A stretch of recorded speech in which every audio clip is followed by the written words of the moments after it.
In one of the most shocking and historic developments in contemporary South African politics, according to many political insiders, EFF leader Julius Malema has found himself at the midst of an escalating legal and political storm.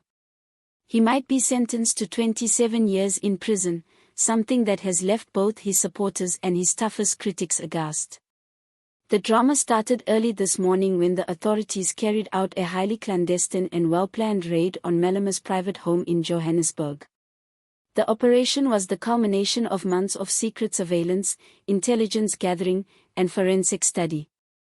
According to several police sources, investigators had apparently been tracking Malema's activity for a while, suspecting that he might have been participating in serious financial and criminal activities that could have far-reaching political consequences.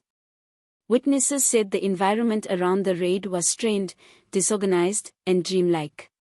Tactical squads armed with guns, forensic specialists, and computer analysts swooped in on the property as part of a coordinated action that started before daybreak. Police operatives moved from room to room, tactfully collecting evidence and seizing a variety of items such as computers, hard drives, papers, mobile phones, and encrypted data storage devices. Another witness recalled seeing police cars running along the street, with cyber experts said to be processing information on site, an unusual procedure in South African inquiries, suggesting the potential sensitivity and urgency of the material discovered.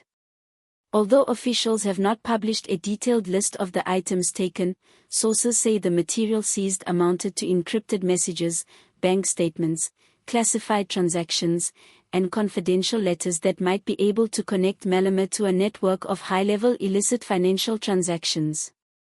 A senior official with direct knowledge of the case, speaking under deep cover, stated, "The quantity and complexity of what was recovered is unprecedented for anything to do with a political figure of this scale." Curiously, Malema's own security personnel, while on the scene for the raid, did not respond to the authorities. This has prompted pundits to wonder whether the raid might have been expected or that Malema's legal team advised him to stay out of the way of law enforcement. Neighbors in the upscale Johannesburg suburb informed local media that the whole scene was like something out of a movie. "It looked like something out of a movie," said one witness. There were a minimum of 8 police cars, forensics, and detectives coming and going. They labored in silence but with palpable intensity. Legal pundits have been quick to opine on the scope of this development. In the view of a well-known constitutional attorney, the offences that may result from this probe could have up to 27 years as their penalty if they are established in court. This would be one of the most important political and legal matters in post-apartheid South Africa. The analyst added that outside the courtroom, it could remake the national political balance and prove the strength of democratic institutions.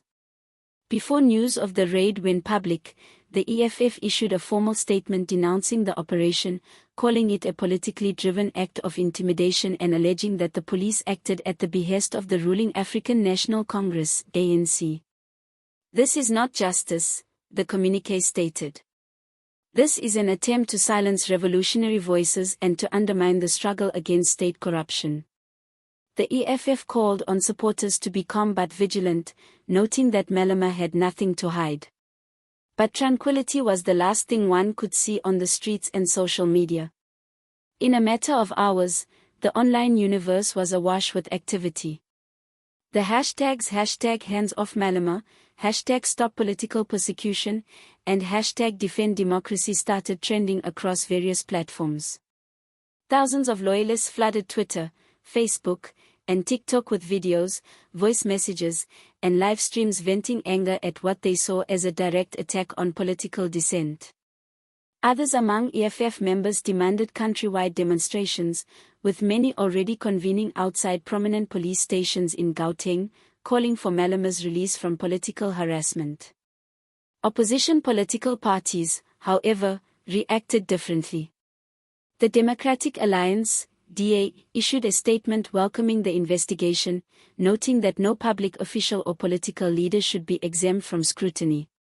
An ANC spokesperson took a more cautious stance, saying that the party respects the rule of law and trusts the authorities to handle the matter responsibly. However, a senior ANC member off the record said the case could reveal more than anticipated, maybe even links crossing party lines. Behind the scenes, investigators are said to be probing a system of financial connections that could go far beyond Malema himself. Unconfirmed reports indicate that a number of other high-profile figures, including business leaders, political donors, and possibly even foreign contacts, are being looked at in relation to the suspected crimes. If true, this would signal the start of a sweeping political and legal cleanup, one that could expose the secret machinery behind South Africa's most influential networks. Police officials, while verifying that the raid was one of a series conducted as part of the national sweep against organized political and financial crime, would not name any individuals, citing the delicacy of the ongoing investigation. Nonetheless, several senior law enforcement sources have confirmed that Malema is the person of interest in the investigation, even if there are no charges yet issued. For regular South Africans, the whole affair has been both astonishing and divisive. Most citizens view the probe as a much-needed accounting for corruption that has eroded public trust over years. Others think it represents the insidious spread of authoritarianism, an indication that political opposition is being criminalized. If Malema is guilty, he should be brought before the law, said a Johannesburg resident. But if this is an act of political revenge, then South Africa's democracy is on its last thread. Political commentators have started to chart the potential fallout. If Malema is convicted, the EFF would be plunged into a crisis of leadership unseen in its history. The party's identity is closely tied to that of its leader's combative persona and revolutionary populist rhetoric. His temporary removal from the political landscape might undermine the EFF's street-level momentum and splinter its base of support. On the other hand, should the charges be interpreted as politically motivated, Malema may emerge even stronger from this scandal, transformed into an icon of resistance against what many already view as an oppressive political establishment. The ANC government, already embroiled in its own corruption scandals, has everything to win or lose based on public opinion. If the probe is considered to be both fair and transparent, it might help rekindle trust in the state's apparatus for accountability. But if the case starts to look politically driven, it could backfire tremendously, reigniting anti-government sentiment and solidifying opposition consolidation. Malema hasn't been officially arrested or charged yet, but legal observers indicate that the material gathered could soon lead to prosecution. The next several weeks will tell it all, declared a high-ranking judicial analyst. If the National Prosecuting Authority moves to bring formal charges, this case could be the most highly publicized political trial in South African history. In a brief but fiery statement on X, formerly Twitter, Malema finally spoke out. "They can attempt to muzzle me," he posted, "but never muzzle the truth." Within moments, the message went viral, recording tens of thousands of shares and generating furious arguments across social and mainstream media.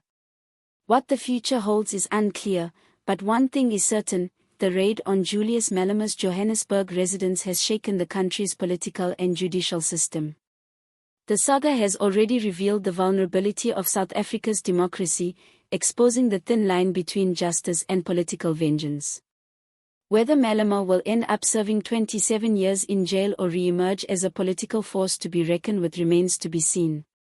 But before any judgment is passed, the event has already reshaped the story of South African politics. It is no longer simply a case of guilt or innocence, it is a test of truth, power, and the strength of democratic institutions. Whatever the result, South Africa will never look at its leaders or its justice system in the same way again.